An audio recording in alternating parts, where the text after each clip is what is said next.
Hey there everyone. Today I want to share a story that's been buried deep inside me, one that shaped who I am today. It's about my life, my parents, and the unexpected turns that led me to where I stand now. Grab a seat.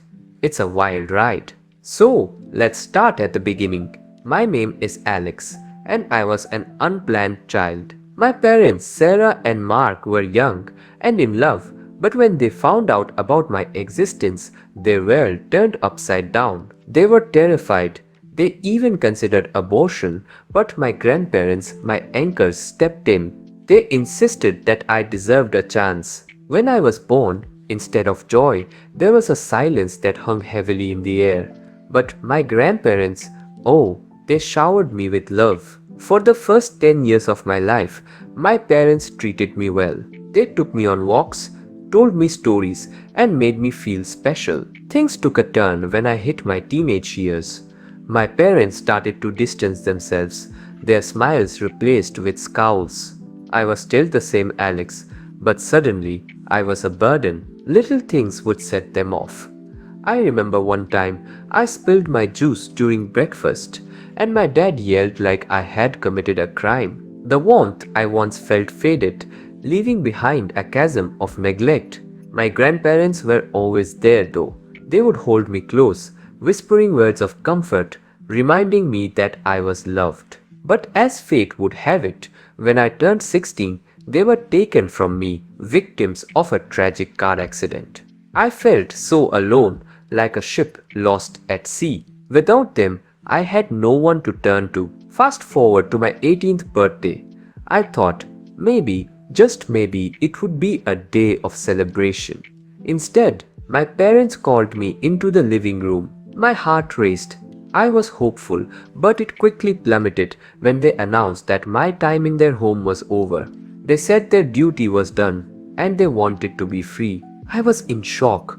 All I could do was shout at them, unleashing years of pent-up frustration. You never cared. You always treated me like a burden. My voice echoed in the empty house, but they remained cold, telling me I had an hour to pack my things or they'd call the police. I walked out of that house, my heart shattered, feeling like a stranger in my own life. The first year was brutal. I remember sleeping on park benches, using my backpack as a pillow, and scavenging for food. I would sometimes steal from convenience stores just to fill my stomach. I had dreams of attending a management college, but those dreams felt more distant than the stars.